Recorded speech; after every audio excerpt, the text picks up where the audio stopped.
pray. Amen. There is a word today housed in a collection of writings known as the New Testament. More particularly, the Gospel according to St. Luke, chapter 2. We will only read verse 7 of chapter 2. Gospel according to St. Luke, chapter 2, verse 7. And it reads on this wise. And she brought forth her firstborn son, and wrapped him in swaddling clothes, and laid him in the manger, because there was no room for them in the inn. May God add a blessing to the readers, doers, and hearers of His divine word. And I want to just talk this morning, just for a short while, from the words of songwriter. It says, prepare him room. Prepare him room. All right. We recognize the fact that Jesus, He only dwelled in clean temples. But we know that He will not dwell in unclean temples. And as Christians, we know that the Spirit of God desires to reside within us. But we must open the door to allow Him to come in. All right. And recognize the fact that if we want Him to come in, there's some things we're going to have to get rid of. We got to sweep around our own front door. We got to clear out some things. Go to our pantry. Come on, brother. Get the Hennessy's and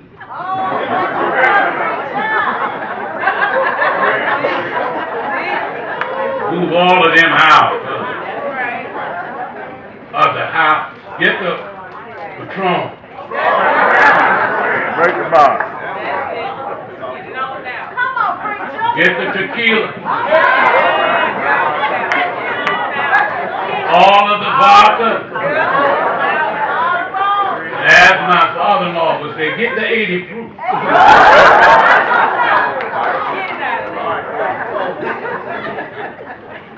Clear all of it out before you can expect Him to come in to your house. I know you want to celebrate, but in order to have Him to come in and you make room for Him, you got to clear some things out. We must make room for Him and invite Him into our lives. The text, it considers the place when Jesus, Son of the living God, was born. The known world was ordered to enroll for the Roman taxation. Those who were descendants of David, they were ordered to travel to Bethlehem, register themselves, and thereby Joseph and Mary came to travel with other pilgrims there in obedience to the law. Once there in Bethlehem, Joseph, he looked for lodging and he found none.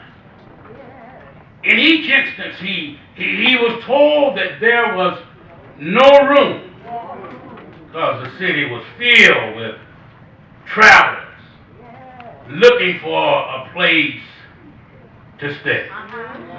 Bethlehem of biblical times was not a large city. There was only a few inns or motels, and they existed only to accommodate the caravans, yes, and the holiday travelers. There are two types of inns generally referred to in scriptures. One is what we might call a motel. Luke 10:34 tells us of the Good Samaritan who was found an injured man along the road, carried him to a nearby town and put him up in an inn. The verse says that, and went to him and bound up his wounds, pouring in oil and wine,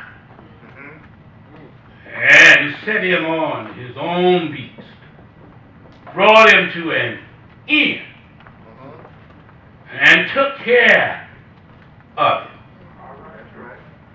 The word used for inn in this text is a word which means an all-receptive lodging place. The second type of inn is indicated in our text. It is a place to break up the journey. Small resting place, if you will, a campground. More than likely, it was just a stopover place for caravans on their way through Jerusalem, Galilee, and Egypt. Yes, sir, right. Such inns were simply crud, stone walls encircling an area for the animal. Right. The nicer of these inns would be two-story structures where the overnight guests would sleep on the upper level, Yes, sir. while their animals would rest underneath. To one such, Joseph made his appeal for a room for himself and his wife.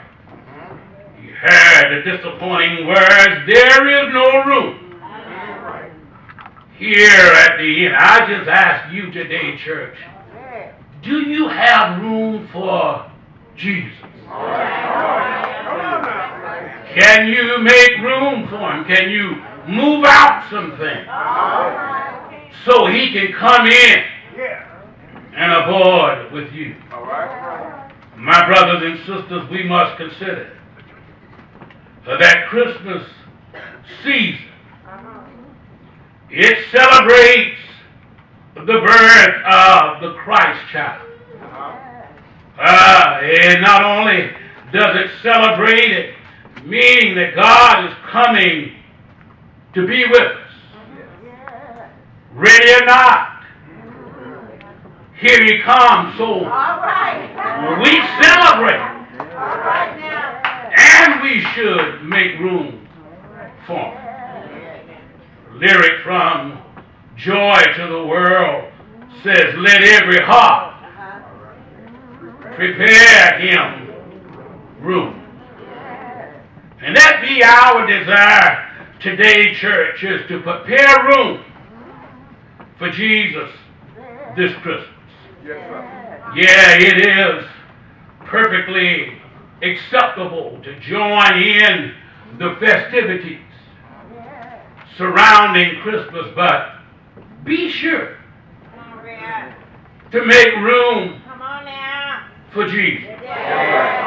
Oh yeah, it's fine to have a beautiful Christmas tree.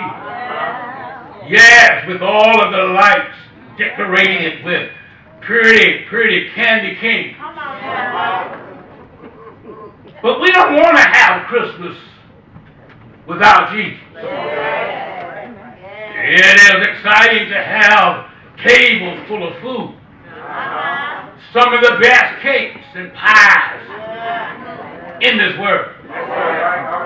But we don't want to have Christmas without Jesus.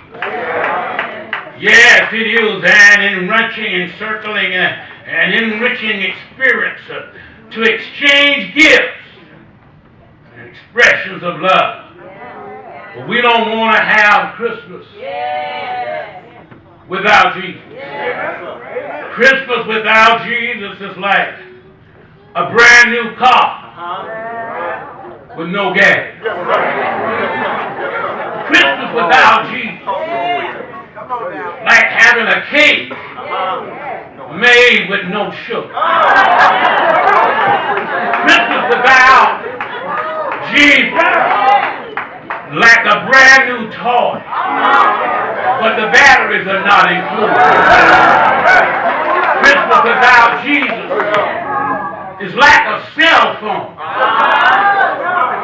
No minutes on the phone. Christmas without Jesus is like having a computer, but no internet.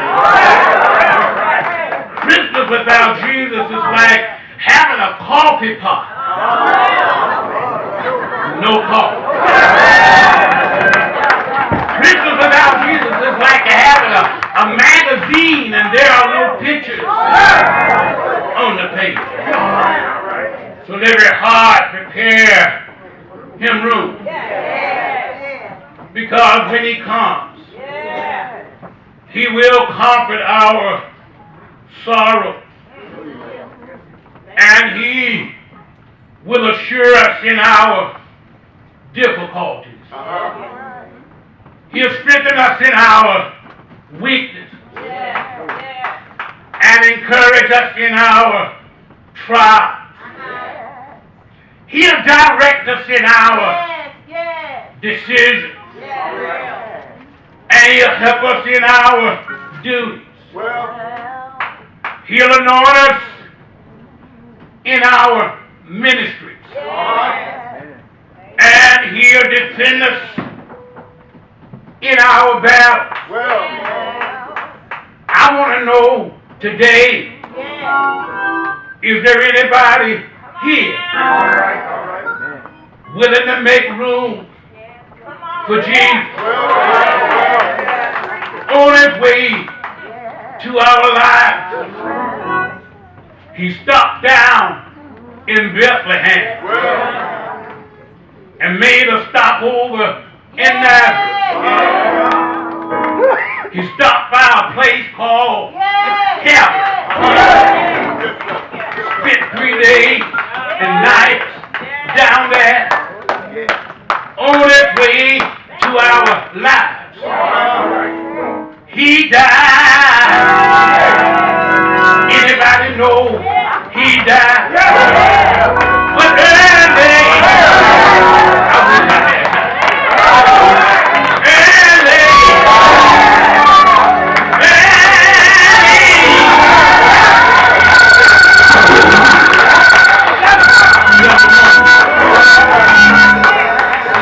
he got up with all power in his hand. Joy to the world. The Lord is come. Let earth receive her King. Let every heart prepare. You know, invite him into your life. Invite him into your home. You can cut out those things. Needing to get rid of them for a while anyway. Allow him to come in. Sup with you. So as you prepare to give the grace, you thanking for all the food. All right. Don't forget to thank God for Jesus. It was a silent night. It was a holy night. Shepherds came trying to find him. The wise men, They were searching for him. Wise men are still searching for him. And if you haven't found him, we are offering him up to you while he can yet be found. The doors of the church are open.